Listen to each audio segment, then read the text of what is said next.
जी तो link share मार दो एक बार।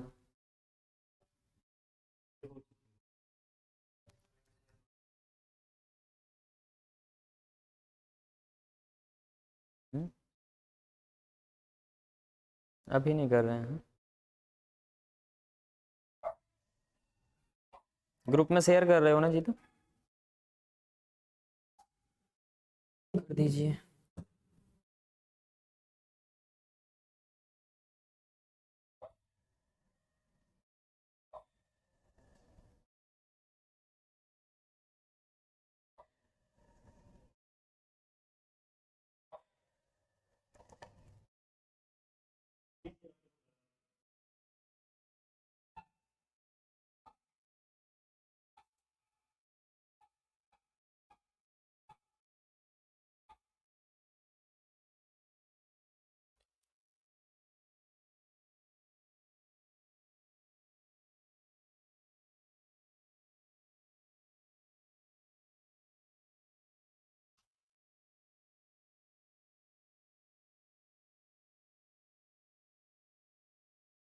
लाइव चैट ऑफ है क्या sir?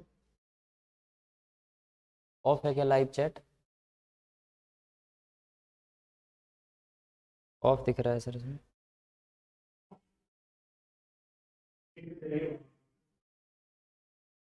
Can't of for content made for.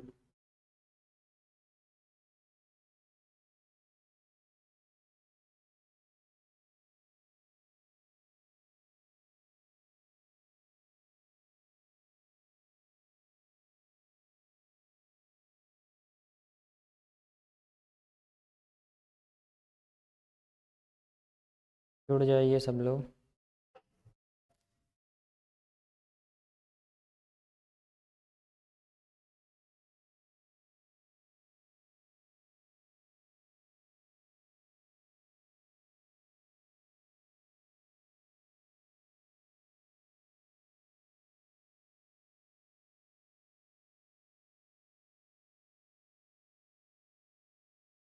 अभी तो नहीं खुल रहा है सर।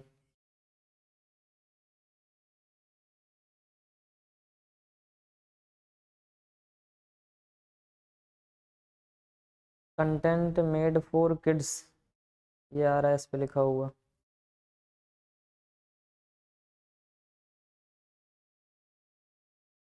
बने रहिए बस, क्लास स्टार्ट हो ही रही है, 11 बजे क्लास स्टार्ट हो जाएगी।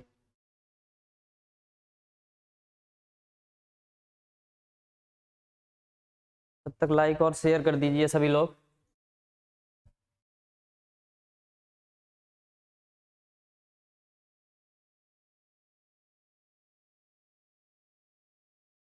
हमारे यहाँ शो नहीं हो रहा है अभी।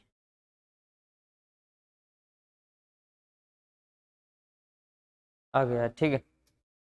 आ जाइए सभी लोग भाई, और थोड़ा सा शेयर कर दीजिए।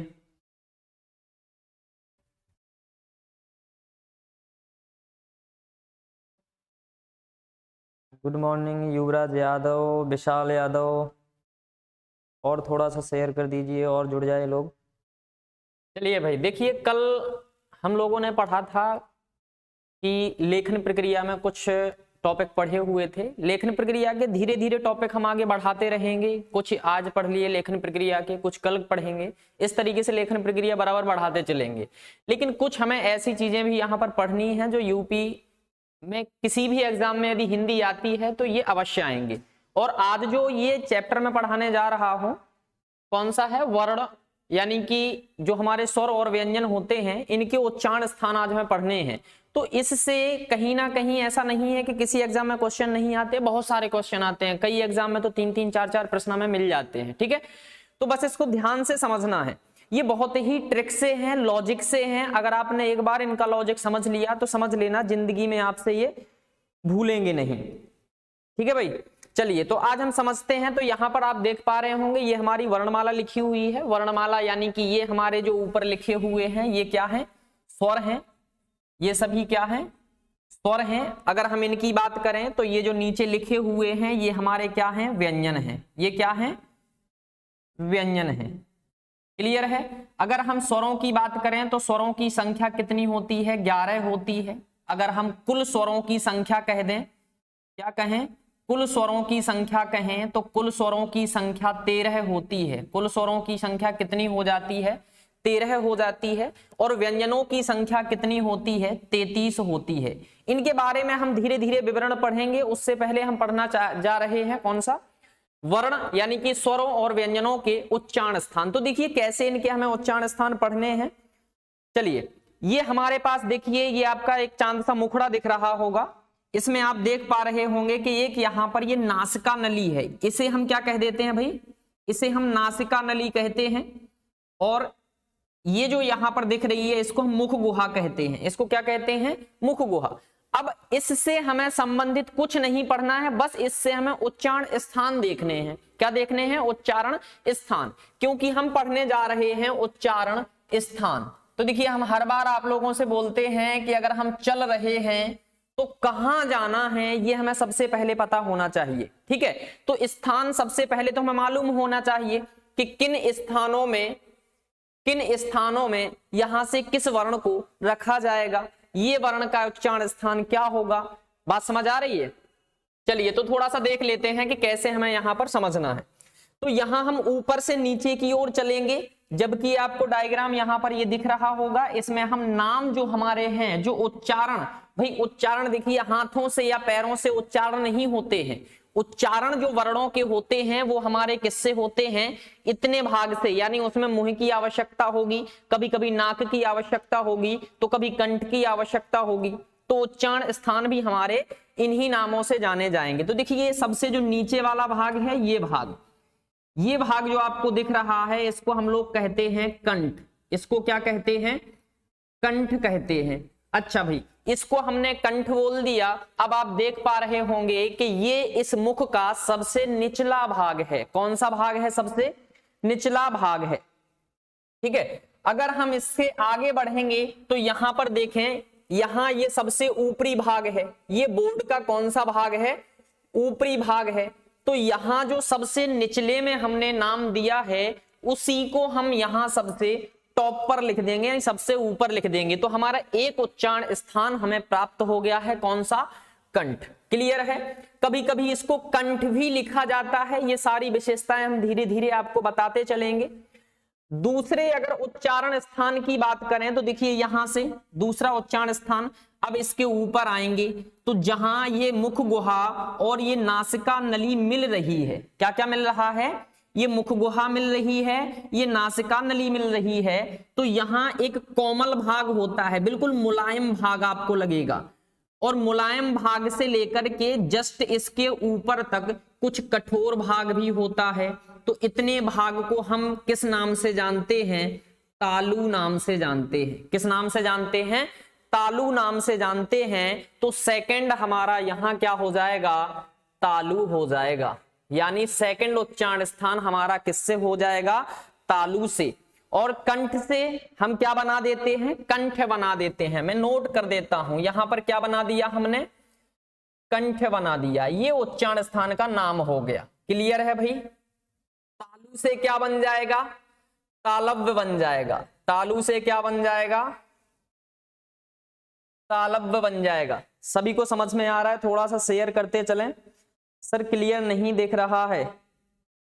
अच्छा भाई, मैं आपको थोड़ा सा बता दूं, वीडियो क्वालिटी अपने YouTube में जो पिक्सल होते हैं उनसे ठीक करें, है ना।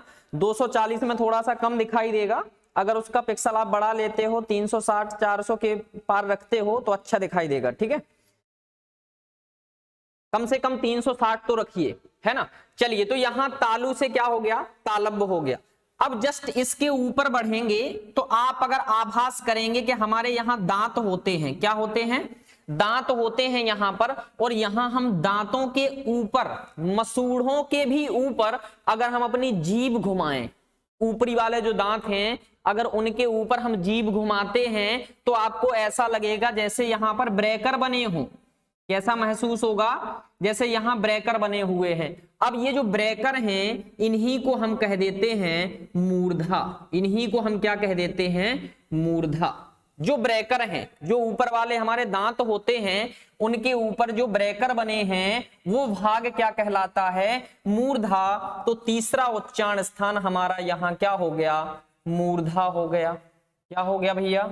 मूर्धा हो गया, इसी को हम कह देते हैं मूर्धन्य, इसी को हम क्या कह देते हैं, मूर्धन्य।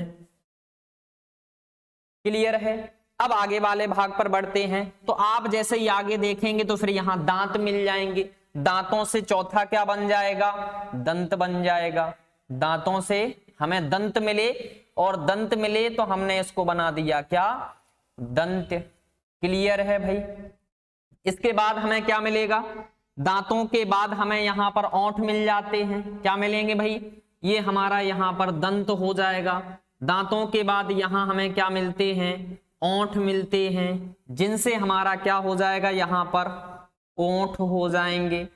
अब ओंठ से क्या बन जाएगा उच्चारण स्थान, ओष्ठ बन जाएगा। क्या बन जाएगा, ओष्ठ। कौन सा उच्चारण स्थान बन गया भैया, ओष्ठ बन गया। कल वीडियो नहीं है। क्लियर है सर, सर जी ओके, ठीक है युवराज जी। चलिए भाई, तो हमारा पांचवा कौन सा हो गया, यहां पर ओंठ हो गया। चलिए, तो अब उच्चारण स्थान हमें कितने प्राप्त हो गए हैं, उच्चारण स्थान हो गए हैं हमें 5 प्राप्त। कितने स्थान हो गए हैं, 5 प्राप्त। अब ये क्यों पढ़ रहे हैं, क्योंकि ये जो हमारे पास यहां सारे वर्ण दिख रहे हैं, ये वर्णों को हमें यहां पर रखना है। ये पूरे के पूरे वर्ण हमारे यहां समाहित होंगे इन उच्चारण स्थानों में। लेकिन अभी उच्चारण स्थान केवल कितने हुए हैं, 5 हुए हैं। कितने हुए हैं भैया, 5 हुए हैं। लेकिन उच्चारण स्थान होते कितने हैं, तो 8 होते हैं। तो देखिए, हमने 4 तो यहां, सॉरी 5 तो हमने यहां पर पढ़ लिए हैं, लेकिन 3 अभी हमारे शेष रह गए हैं। तो वो 3 हमें यहां से नहीं बनाने हैं। 3 जो उच्चारण स्थान हैं वो इस डायग्राम से हमें नहीं बनाने हैं। क्लियर है। वो कहां से बनाने हैं, वो इन्हीं से बनाने हैं। तो एक बार इसका पहले स्क्रीनशॉट ले लीजिए, क्योंकि मैं इसको साफ करने वाला हूं, जिससे आपको यहां और उच्चारण स्थान में बता सकूं। ठीक है, तो इसका स्क्रीनशॉट ले लीजिए पहले।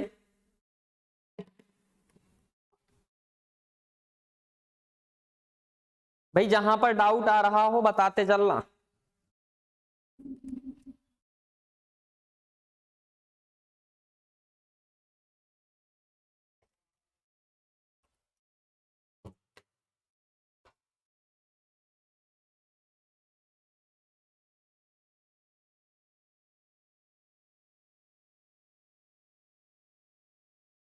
चलिए भाई, अब हमने अभी कितने पढ़ लिए हैं, 5 पढ़ लिए हैं। अब बस इन्हीं को गौर से देखना है।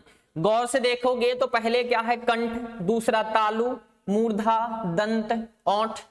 अब एक बात बताइए, अगर ये स्थान है तो इनको हम मकान मान सकते हैं। क्या मान सकते हैं, मकान, एकदम बिल्कुल। ये हमारे 5 मकान हो गए, ये हमारे क्या हो गए, 5 मकान हो गए। और ये जो लिखे हैं यहां पर 11 स्वर, कितने स्वर, 11 स्वर, और 33 जो यहां पर व्यंजन लिखे हैं, ये व्यक्ति हो जाएंगे। ये क्या हो जाएंगे, व्यक्ति। अब इन स्थानों में, इन मकानों में इनको रखना है। और फिर क्वेश्चन कैसे पूछा जाएगा कि बताइए ये व्यक्ति किस मकान में रहता है, ये व्यक्ति किस मकान में रहता है, यानी कि इसका उच्चारण स्थान क्या है। ऐसे आपसे प्रश्न किए जाएंगे, अभी प्रश्न भी करवा देंगे बाद में। चलिए, तो ये हमारे क्या हो गए, मकान हो गए। तो सोचिए कि ये लोग तो पड़ोसी हैं, इनकी दोस्ती हो जाएगी, बहुत अच्छी दोस्ती होगी, इनकी भी दोस्ती होगी।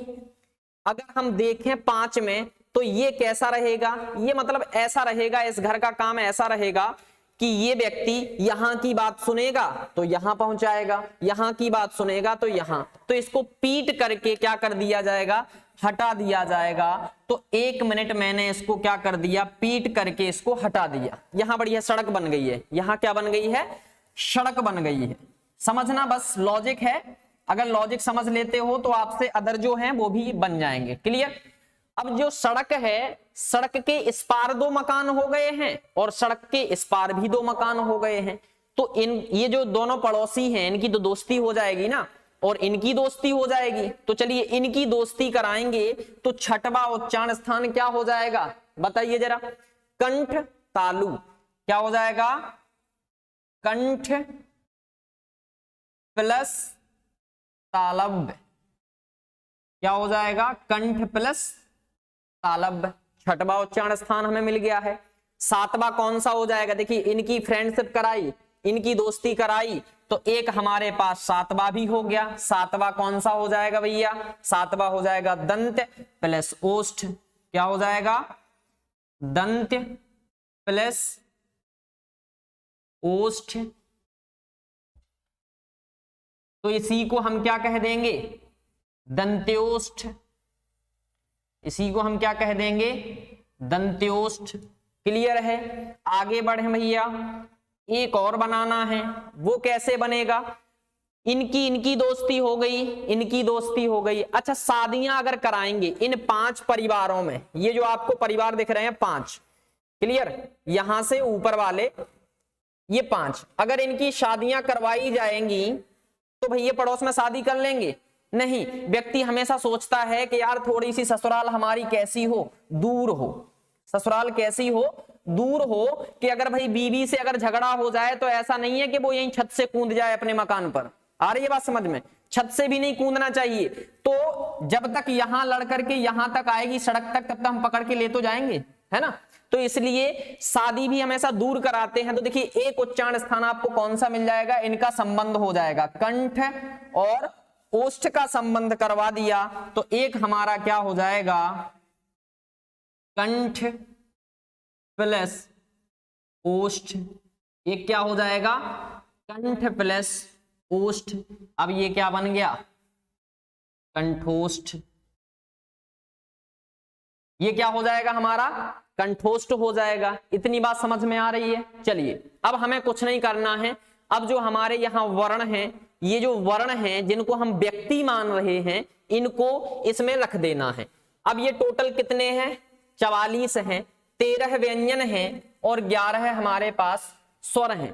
कितने हैं, 44। अब अगर आपसे पूछा जाएगा एग्जाम में कि बताइए आ का उच्चारण स्थान क्या है, बड़े आ का उच्चारण स्थान क्या है, ई का उच्चारण स्थान क्या है, तो ऐसे करके हमें एक एक करके 44 उच्चारण स्थान सीखने पड़ेंगे। कितने पड़ेंगे, 44। क्यों, आपसे कभी छोटे आ का पूछ लिया, कभी सा का पूछ लिया, कभी वा का पूछ लिया, तो ऐसे हमें कितने याद रखने पड़ेंगे, टोटल 44 याद रखने पड़ेंगे। लेकिन 44 याद ना करें, क्योंकि 44 अगर आप एक एक करके याद करते हो तो उसमें बहुत कठिनाई हो जाएगी, कंफ्यूज हो जाएंगे। अच्छा, इसको अगर लिखना हो तो एक बार फिर से इसका स्क्रीनशॉट ले लीजिए, क्योंकि थोड़ा सा हम इसको साफ करेंगे, ठीक है। अब तो क्वालिटी बढ़िया दिख रही है भैया। अभी इसके बाद बिल्कुल क्वेश्चन कराए जाएंगे इसी से। एक स्क्रीनशॉट ले लीजिए जिससे आपको पता चल जाए कि कैसे हमने इनको बनाया है, ठीक है।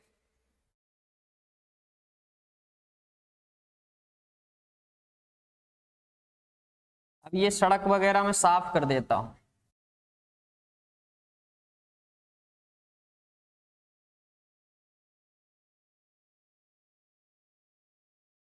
चलिए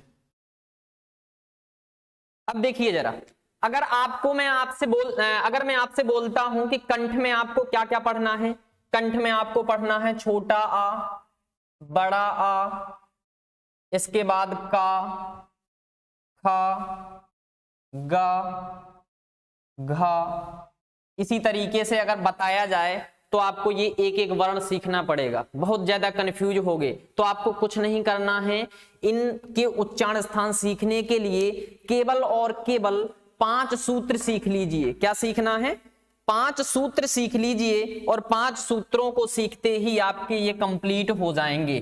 भैया लाइक शेयर थोड़ा सा करते चलिए, क्योंकि बस लाइक शेयर से ही आपका सहयोग है अब, है ना। तो लाइक शेयर बराबर करते रहिए।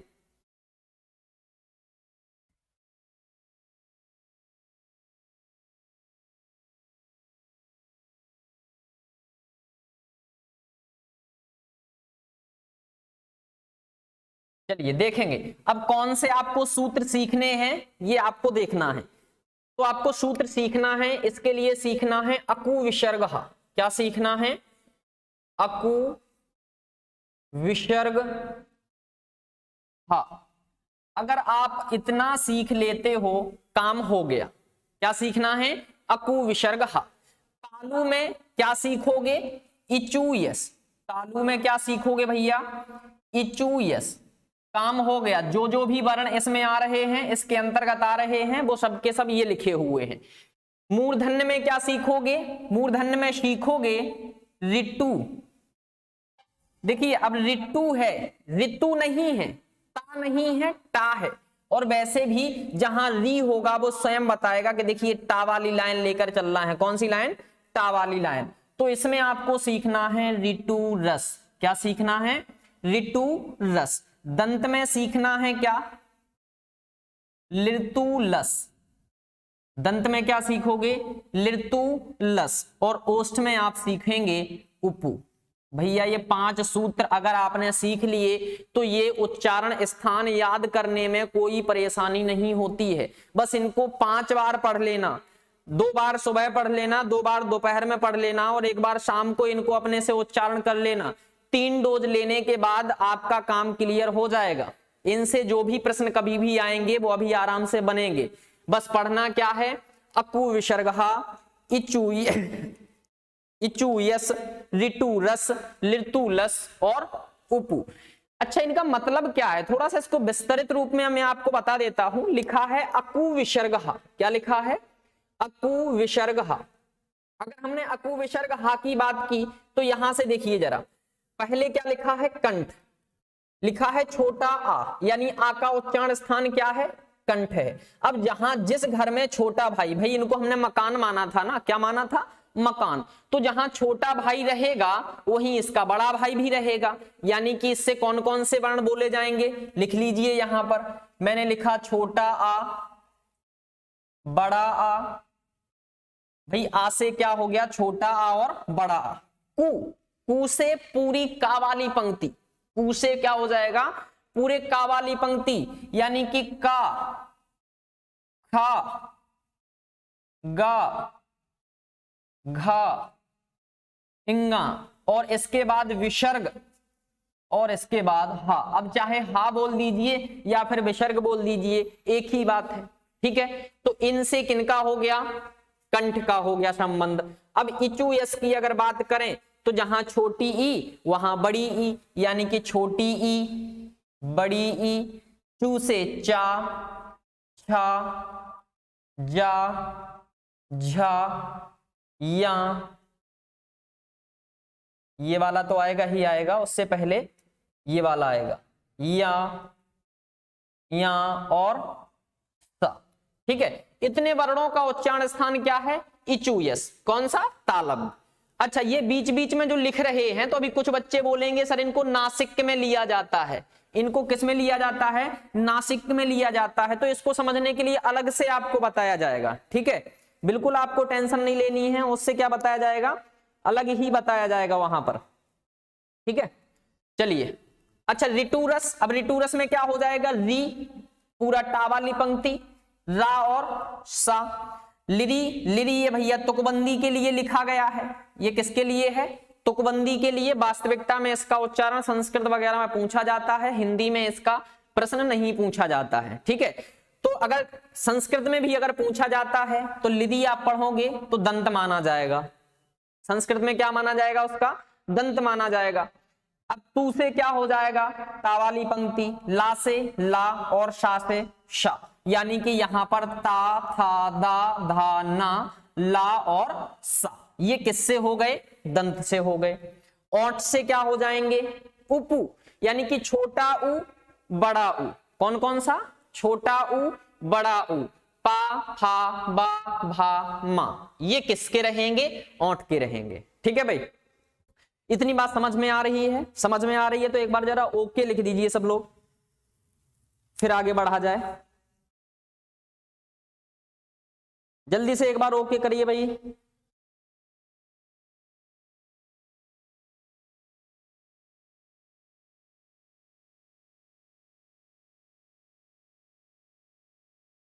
रितेश यादव, हिमांशु, आदर्श। ठीक है भाई, ओके। विशाल, रंजन। ठीक है भाई, आगे बढ़ते हैं ना। अब आते हैं हम कहां पर? कंठ तालव्य, दंत ओष्ठ, कंठ ओष्ठ। तो सबसे पहले हम इनके उच्चारण, जो वर्ण हम यहाँ पर लेते हैं उनको नोट कर देता हूं। मैं लिख रहा हूं कंठ तालब्य। कंठ तालब्य में क्या क्या आता है भैया, कंठ और तालब्य। तो कंठ तालब्य में कौन कौन से रखे जाएंगे, यहां पर ए और अय। आगे है दंत्योष्ठ। दंत्योष्ठ में क्या आता है भैया, दंत्योष्ठ में आता है वा।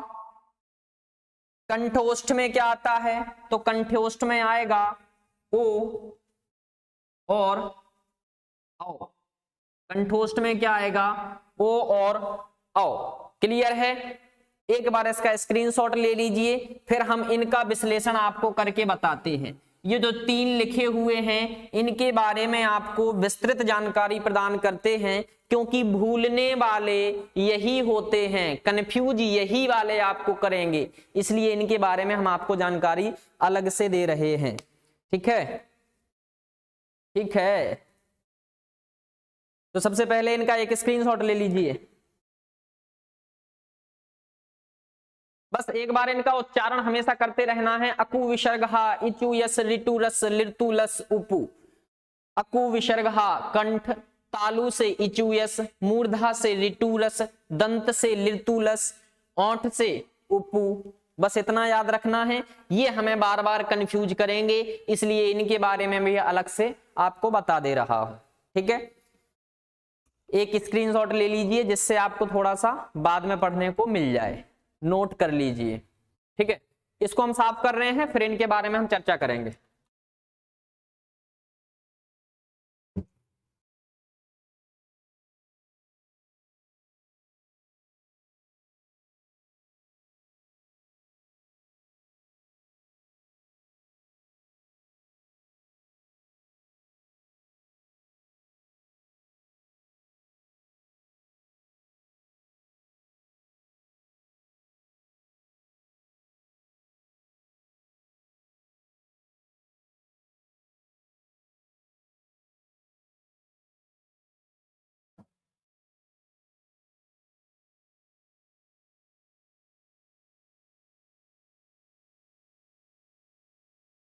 चलिए भाई,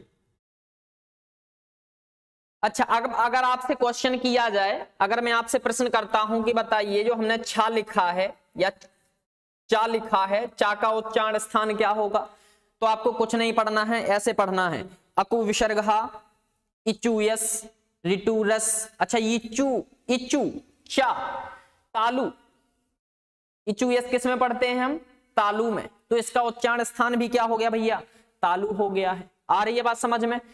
इनके उच्चारण स्थान अगर पूछे जाएं तो कंफ्यूज हो जाते हैं बच्चे। कहां कंफ्यूज होते हैं, मैं सीधा प्रश्न आपको बना करके बताता हूं। प्रश्न मैंने लिखा है, प्रश्न लिखा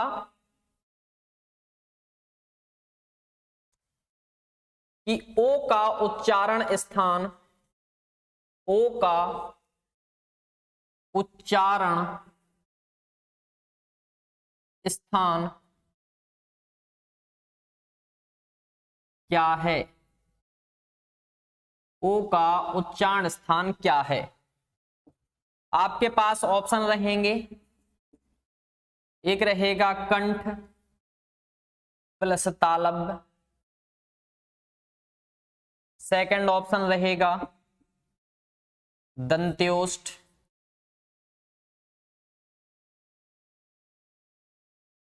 सी ऑप्शन में दे रहा हूं कंठोष्ठ।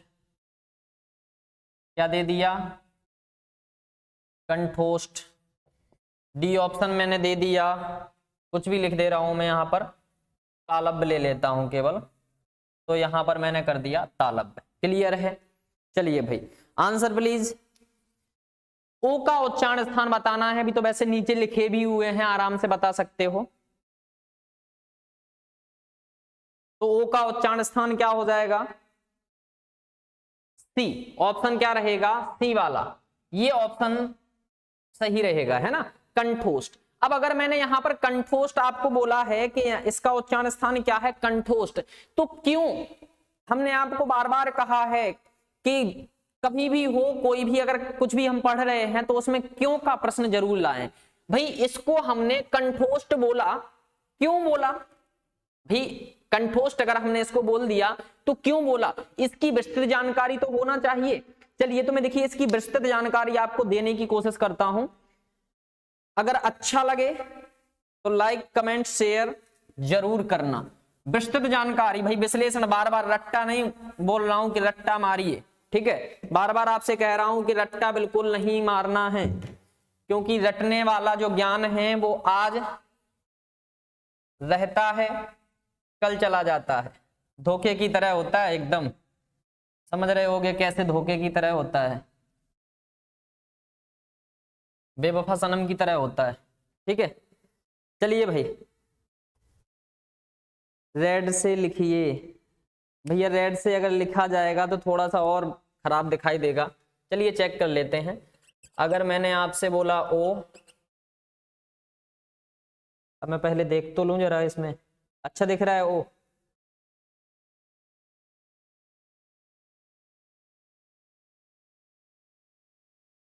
आई एम उत्कर्ष गोल्ड,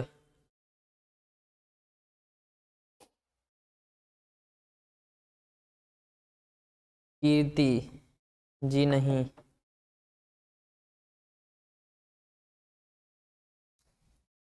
थोड़ा लाइट हो रहा है ना।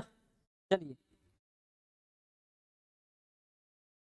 उत्कर्ष लाल कलर बहुत पसंद है, यहाँ तो टीचर ही काले पढ़ा रहे हैं।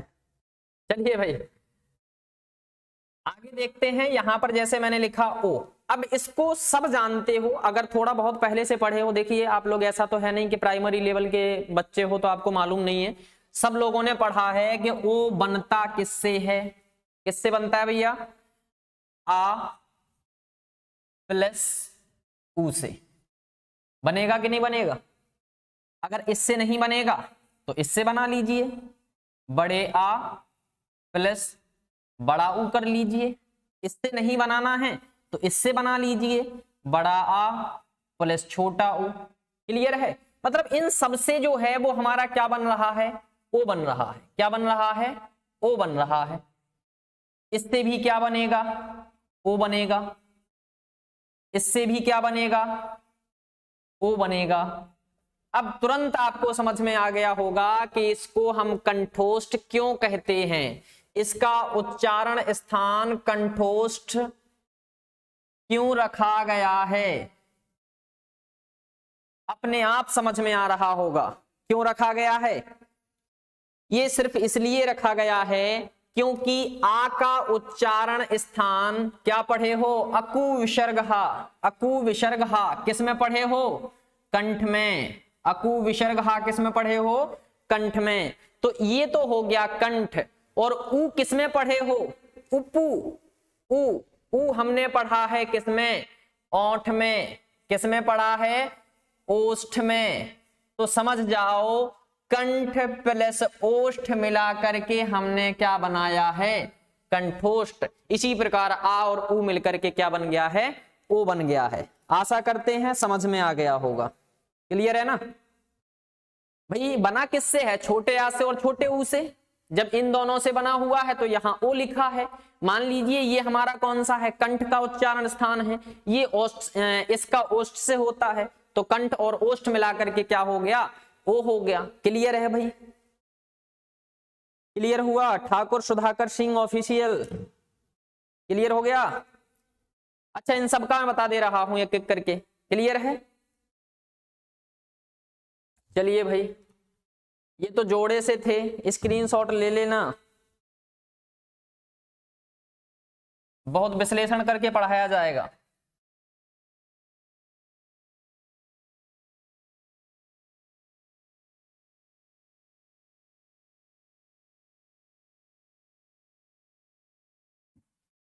चलिए इसी प्रकार से अव का हो जाएगा। जो हमारा अव लिखा था इसका कंठोष्ठ क्यों होता है, क्यों होगा, वही होगा कि ये बनता किससे है, आ से और ओ से मिलकर के बनता है। ये किससे बनता है, आ से और ओ से मिलकर के बनता है। अब इतना तो आप समझ पा रहे होंगे कि ओ को भी अगर हम तोड़ेंगे तो ये टूटेगा आ प्लस ऊ में।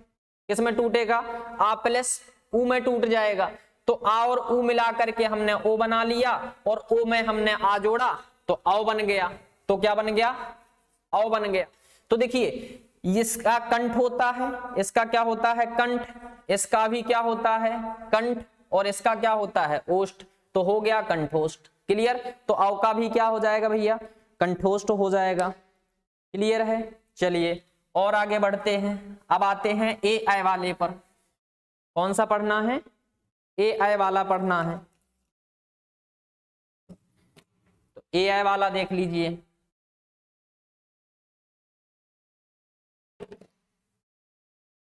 क्लास थोड़ी सी लंबी रहेगी, ध्यान रखना,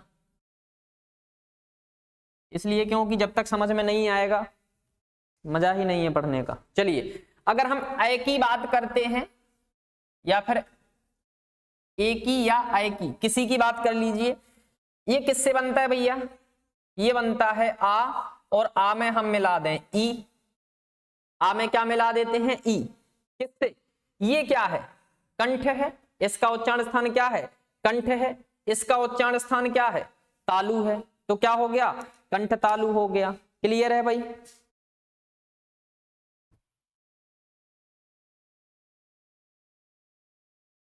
उसमें होगी जैकेट में, देखो जरा, ठीक है भाई। तो यहां पर ये क्या हो जाएगा कंठ, और ये हो गया तालु, तो हो गया ना कंठ तालव्य। क्लियर है भाई। आगे बढ़े, अगला हमारा बचा है कौन सा, वा, दंतोष्ठ। भाई दंत्योष्ठ ये यूज के हिसाब से है, किससे है यूज के हिसाब से है, प्रयोग के आधार पर इसका नाम दंत्योष्ठ पड़ा है। क्योंकि जरा देखिए मेरी तरफ, जब हम इसका उच्चारण करते हैं तो हमारे जो नीचे वाला ओंठ है वो ऊपर वाले दांतों से लगेगा, वाह वाह, ठीक है, एकदम जैसे गंगाधर अपना मुंह बनाते थे, वाह, ठीक है। तो ये क्या हो जाएगा दंतोष्ठ, और दंतोष्ठ में फिर क्या आएगा वाह आ जाएगा। क्लियर है। आगे बढ़े भाई। रंजन भैया जी कमेंट कर भी रहे हो, हटा भी रहे हो, देख नहीं पा रहा हूं क्या लिख रहे हो। ठीक है चलिए आगे बढ़ते हैं। तो सबके उच्चारण स्थान समझ में आ गए हैं, उसके लिए थोड़ी सी बस प्रैक्टिस हम कर लेते हैं। 2-3 क्वेश्चन आपको करा देते हैं जहां जहां कंफ्यूजन होती है, जिससे क्लियर हो जाए। ठीक है फिर इसके बाद आगे बढ़ते हैं।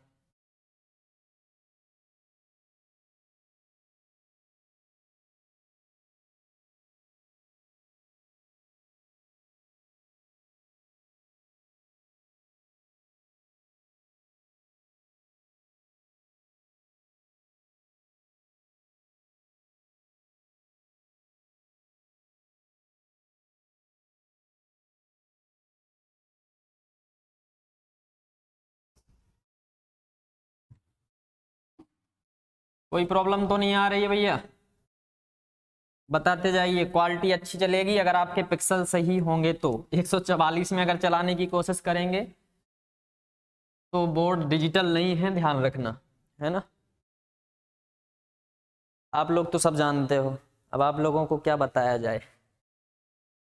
ठीक है भाई चलिए हम आपको क्वेश्चन प्रैक्टिस करा रहे हैं थोड़ा सा, वर्णमाला यानी उच्चारण स्थानों से संबंधित आंसर देना फटाफट। चलिए लिखा है सा का उच्चारण स्थान, सा का उच्चारण स्थान ऑप्शन है कंठ, बी ऑप्शन तालु, लालू नहीं तालु, सी ऑप्शन दंत, और डी ऑप्शन ओष्ठ। Answer please.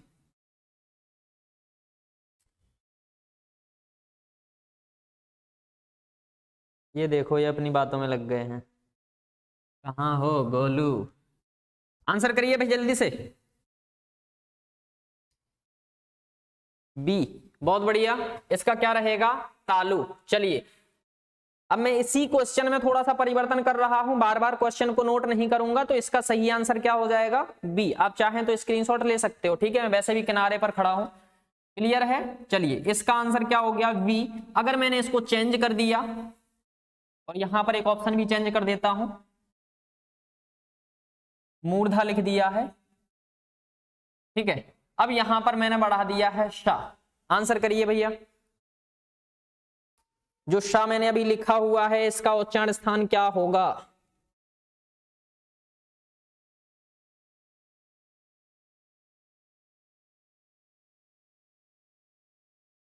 दंत। रंजन भैया सी विशाल, ठीक है भाई, इसका क्या रहेगा? दंत रहेगा। यानी इस सा का उच्चारण किससे किया जाता है? दंत से। कुछ नहीं करना है, इस सा में कंफ्यूज नहीं होना है, इन सा में कंफ्यूज नहीं होना है। जैसे हमने पढ़ा है ना कंठ, फिर पढ़ा है हमने तालु, फिर पढ़ा हमने मूर्धा, मूर्धा के बाद हमने पढ़ लिया दंत। क्लियर? अब ऐसे लिख दे उसको, सा और शा। यानी कि ये पूरे जो क्रम से लिखे हुए हैं, इन पूरे का क्रम हमने यहां पर नोट कर दिया। ये हमारा डिसाइड हो गया, तालु, मूर्धा, दंत।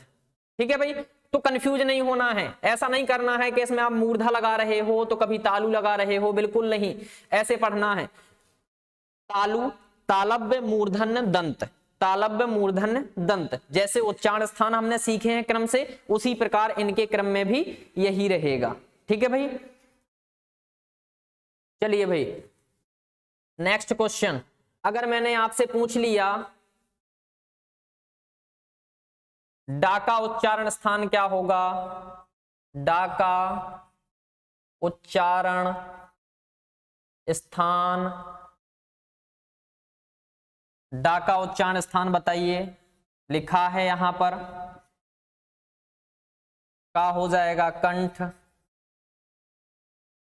इसको ये नाम दे देते हैं क्योंकि कई लोगों के कीबोर्ड में तो हिंदी नहीं होगी।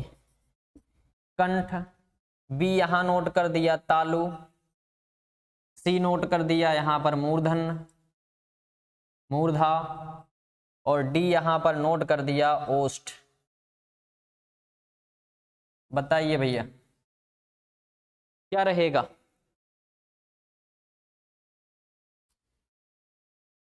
बी बिल्कुल सही है, बी। तालु लिखा हुआ है ना? नहीं, यहां रहेगा मूर्धा। डाका भाई किसका पूछ रहे हैं? डाका पूछ रहे हैं। ठीक है, तो डा किस में आता है? मूर्धन्य में। देखिए ये हो गया कंठ, तालु, मूर्धा, और हमने पूछा है कौन सा? ये वाला। ठीक है, डा पूछा है तो आपका सही आंसर क्या रहेगा? मूर्धा रहेगा। इसका आंसर क्या रहेगा? मूर्धा रहेगा। इसका आंसर क्या रहेगा? दंत रहेगा। ठीक है, बस वही उच्चारण करते रहो। अकु विसर्गहा, अकु विसर्गहा, इचु यस, ऋतु रस, ऋतु लस, उपु। अब जैसे ही हमने यहां पर लिखा कौन सा भैया? मूर्धा। क्या लिखा? मूर्धा। अगर यहां से आपको समझ में नहीं आ रहा, यहां पर देखें, हमने लिखा यहां पर डा। क्या लिखा है? डा। पढ़ो, अकु विसर्गहा, डा आएगा? नहीं। इचु यस, डा आएगा? भाई चा वाली लाइन में तो डा नहीं होता है। ऋतु रस टा वाली लाइन में होता है, तो ऋतु रस किस में आ रहा है? मूर्धा में। तो ये हमारा क्या हो गया? मूर्धा हो गया। ठीक है भाई, तो सी इसका सही आंसर हो जाएगा, मूर्धा। सर कलर चेंज करके लिखिए। गोलू कलर कहां से लाऊं? रेड से अगर लिखेंगे तो फिर क्या होगा? चलो कोशिश करते हैं, रेड से भी लिखते हैं थोड़ा बहुत। ठीक है, आपकी पसंद से ही तो पढ़ाना है, आपको ही पसंद नहीं आएगा तो फिर क्या होगा? मार्केट से रंजन भैया तुरंत।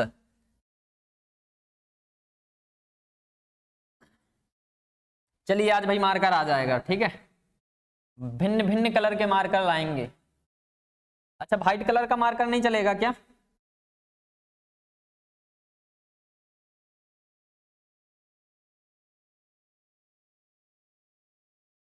मुकेश जी स्वागत है भैया मुकेश। बस लाइक और शेयर करते रहो भैया यार, सब्सक्राइब करो। जितने ज्यादा लोग जुड़ेंगे उतना ज्यादा मजा आएगा पढ़ाने में। चलो भाई चलते हैं, बंदूक बना दें थोड़ा सा सघोष सघोष वर्ण पढ़ा करके, है ना? चलिए, सघोष सघोष वाला तो वायरल हो जाना चाहिए एकदम से। आप अपने हो तो अच्छे से बात कर पा रहे हैं, है ना? ओके भाई, चलिए अब देखिए अगला जो हमारा प्रश्न, जो हमारा वर्णमाला से प्रश्न आता है, पिछली बार यूपी टेट में आया भी है सघोष सघोष से। ठीक है, तो अभी देखिए करेंगे सघोष, और दूसरे नंबर पर आता है हमारा अघोष। कौन कौन से वर्ण हो गए भैया? सघोष, और सेकंड वाला क्या हो जाएगा? अघोष।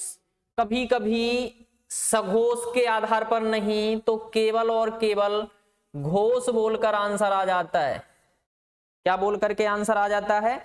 घोष। तो अब घोष हो या सघोष हो, थोड़ा सा ध्यान देना है इन शब्दों पर कि ये हैं क्या। ठीक है भाई,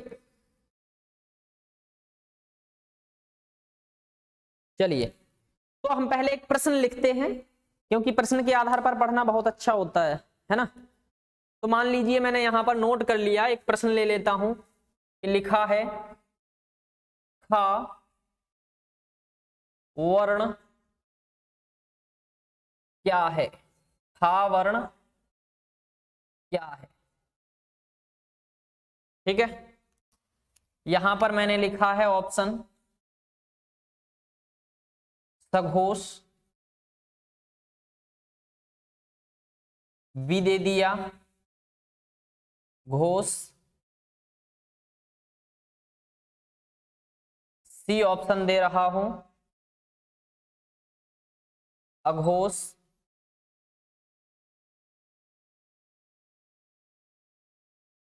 और डी ऑप्शन रखा है ए व वी दोनों। आंसर करेंगे भैया।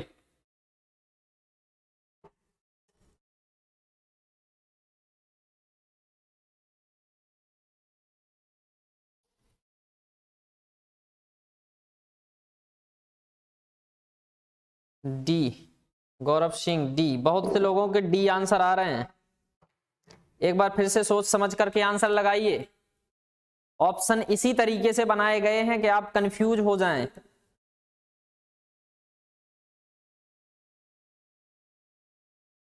तो कंफ्यूज ना होइए भैया।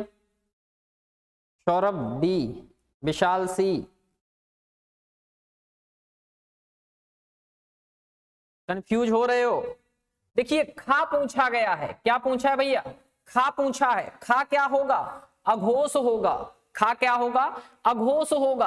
अगर मैंने ऐसे ऑप्शन बना दिए तो आप समझ रहे हैं कि सर ये सघोष होगा, तो सर ने सघोष ऑप्शन भी दिया है, घोष भी दिया है, ए व बी दोनों। भैया ऑप्शन के आधार पर मत चलिए ना, कि ऑप्शन में अपना लॉजिक मत लगाइए। ऑप्शन में लॉजिक मत लगाइए, ऑप्शन में सिर्फ ये लगाइए कि ये अघोष है कि सघोष है, ये देखना है।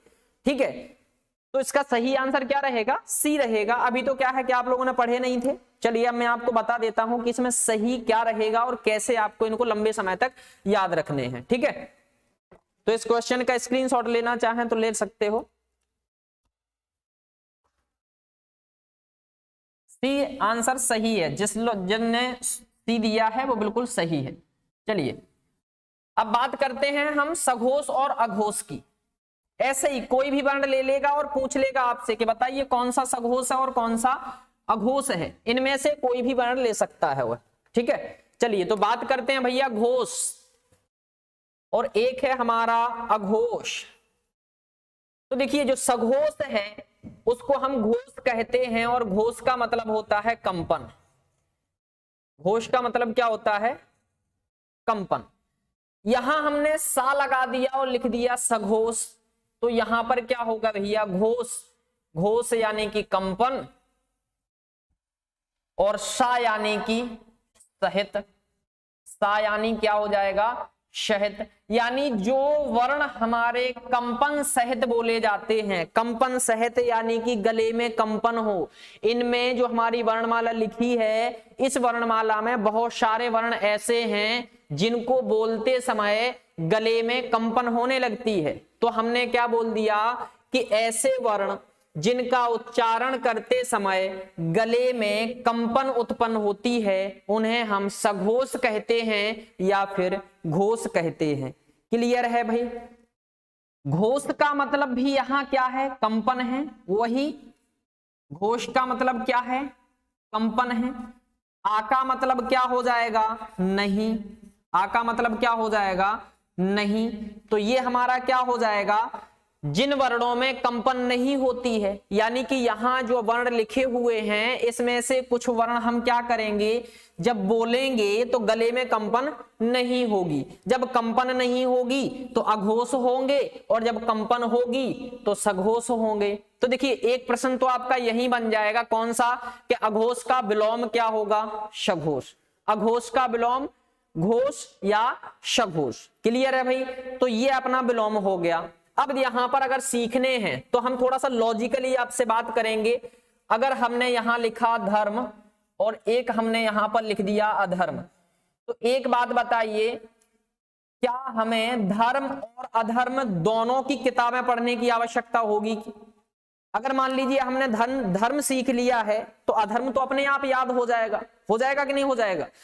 या फिर अगर हमने अधर्म सीख लिया है तो धर्म तो अपने आप याद हो जाएगा। हमें मालूम होगा चींटी को मारना अधर्म है, पुरुष को मारना अधर्म है, तो धर्म तो अपने आप, भाई उनको बचाना धर्म हो गया। उनको मारना अगर अधर्म है तो उनको बचाना धर्म हो गया। तो इनमें से कोई एक चीज हमें याद करनी होगी, तो इन्हीं में से भी हम कोई एक चीज याद करेंगे। और एक याद करने के लिए हमें कुछ नहीं करना होगा, सिर्फ इतना याद रख लो, इंग्लिश तो इतने आपको थोड़ी बहुत आती है कि अगर आपने एक शब्द सुना हो, क्या शब्द सुना हो, घोष्ट। सर इसको पढ़ते क्या है वैसे?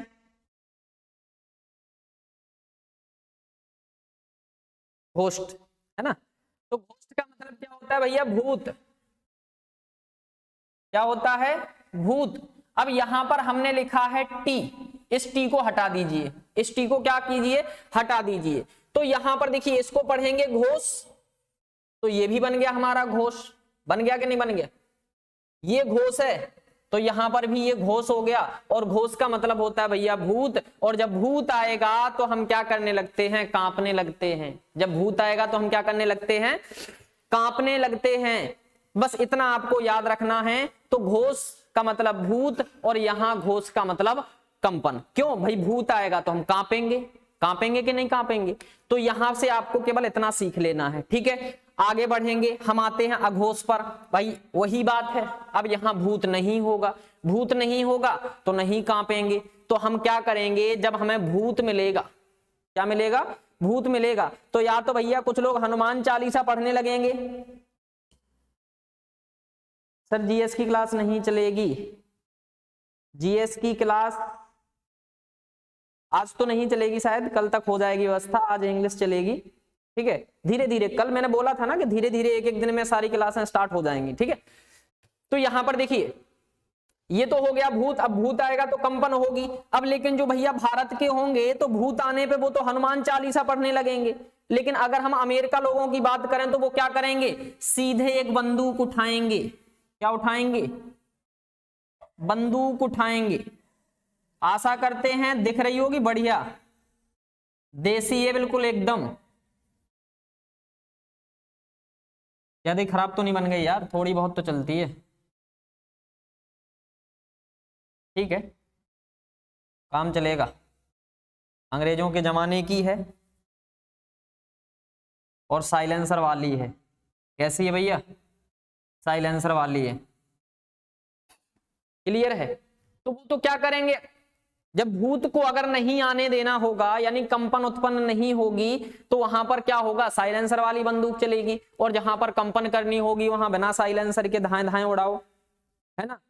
तो बस यहां पर आपको देखना है, ये जो हमारा भाग है, ये जो हमारा बंदूक का भाग है, ये हमारा पहला भाग मान लीजिए या फिर दूसरा भाग मान लीजिए। तो इसको हमने नाम दे दिया दूसरा भाग, और इसको हटा करके इस वाले भाग को हमने नाम दे दिया फर्स्ट। इसको नाम हमने क्या दे दिया, फर्स्ट, ठीक है। अब हमारे लिए बंदूक के केवल 2 भाग सफिशिएंट हैं, ठीक है। हमारी ट्रैक के लिए बंदूक के कितने भाग, 2 भाग बहुत अच्छे हैं, ठीक है।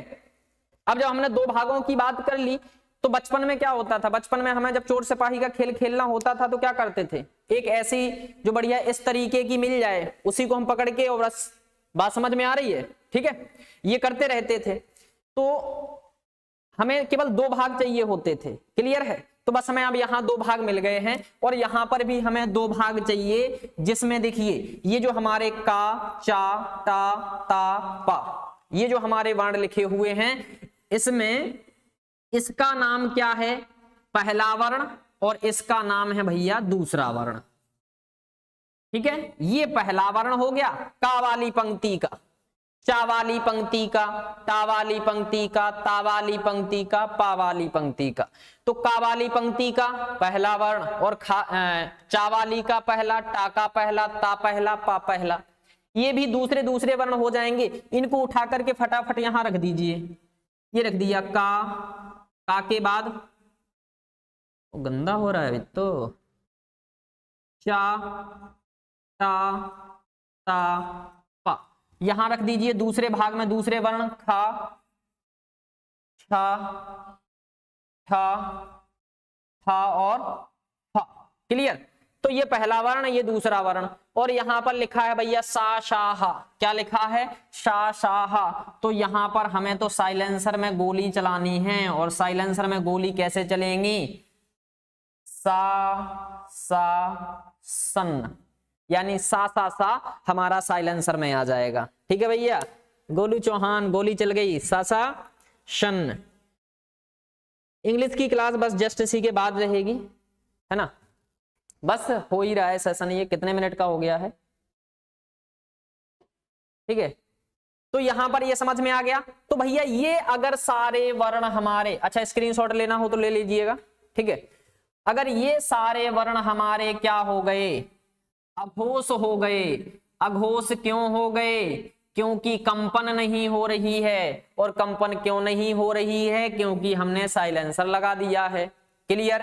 तो ये अगर अघोष हो गए तो इनके अलावा जो भी हमारे बचेंगे वो सब के सब क्या हो जाएंगे, सघोष हो जाएंगे। वो सब के सब क्या हो जाएंगे, सघोष हो जाएंगे। यानी कि ये जो वर्ण हैं ये भी हमारे सघोष, ज्यादा घेरा लग गया, ये भी हमारे सघोष, और ये भी हमारे सघोष, और हमारे ये वर्ण भी सघोष, और ये वर्ण भी सघोष। यानी क्या क्या है मैं यहां पर नोट कर देता हूं थोड़ा सा साफ करके, जिससे जिनको बिल्कुल समझ नहीं आ रहा है वो इतना तो समझ सकते हैं। चलिए, जैसे मैंने यहां पर लिख दिया कौन कौन सा वर्ण, वर्ग का तीसरा, चौथा, पांचवा वर्ण, वर्ग का यानी का वर्ग का, चा वर्ग का, टा वर्ग का, ता वर्ग का और पा वर्ग का। क्लियर। इसके बाद इसी में हमारे क्या आ जाएंगे, स्वर भी आ जाएंगे। यहीं पर क्या आ गए, स्वर आ गए। स्वरों के बाद अगर देखा जाए तो 11 अलावा जो लिखे हैं उनको हम अंतस्थ वर्ण कहते हैं। क्या कहते हैं, अंतस्थ वर्ण कहते हैं। अब ये अंतस्थ वर्ण इनको क्यों कहते हैं ये कल बताएंगे, है ना। तो ये अंतस्थ वर्ण भी यहीं आ गए हैं। अंतस्थ वर्णों के बाद हा भी हमारा यहीं आ गया है। ये हमारे सघोष हो गए। अब या तो देखिए सघोष याद कर लीजिए और या फिर अघोष याद कर लीजिए। और वैसे मेरे ख्याल से तो बेस्ट क्या है याद करना, अघोष। अगर अघोष में आपने ये बंदूक याद कर ली तो समझ लो सघोष तो अपने आप याद हो जाएंगे। ठीक है, मैथ कितने बजे रहेगा, मैथ 1-2 दिन बाद होगी। डीएम साहब बहुत क्वेश्चन करते हो। मैथ कितने, एक ही मैसेज को बार बार, मैं भैया एक ही बार में पढ़ लेता हूँ। अपने यहाँ भीड़ थोड़ी ना हो रही है कि कमेंट पढ़ने में आपको बार बार लिखना पड़ेगा। ठीक है,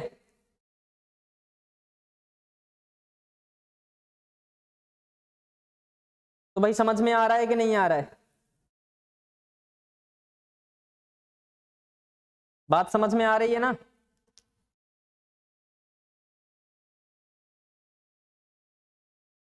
बस भाई अब आप लोगों का सहयोग की आवश्यकता है। इस वीडियो को लाइक अगर पसंद आई हो तो शेयर और सब्सक्राइब जरूर करवाते रहना और करते रहना, है ना। आज के लिए इतना बहुत है। कल फिर चलेंगे हम लोग ट्रिक और लॉजिक के साथ में ही आगे बढ़ेंगे। और जो भी चीज अगर हिंदी में, मान लीजिए यहाँ पर मैं पढ़ा नहीं रहा हूँ, हिंदी में अगर जो भी चीज आपको याद नहीं हो रही हो तो एक बार मुझे भेज दिया करो। ठीक है, वो याद करा दूंगा मैं, चिंता मत करना। हर हिंदी के लिए तो बहुत सारे लॉजिक हैं हमारे पास, चिंता मत करना। कोई भी चीज अगर याद नहीं होती है तो तुरंत आपको याद होगी, और ऐसे याद होगी जैसे ये भूत की तरह याद हो गया, है ना। चलिए भाई। आज के लिए जयराम जी, इसके बाद क्लास रहेगी इंग्लिश की, ठीक है। तो इंग्लिश के लिए सर आ रहे हैं, वो पढ़ाएंगे। बस 10 मिनट का रेस्ट है तब तक के लिए, तो आप रेस्ट करिए बढ़िया आराम से 10 मिनट, चाय पानी कर लीजिए, ठीक है सर। ऑफ कर दीजिए स्ट्रीमिंग, चालू करेंगे। हाँ वो लंबी हो जाएगी ना फिर।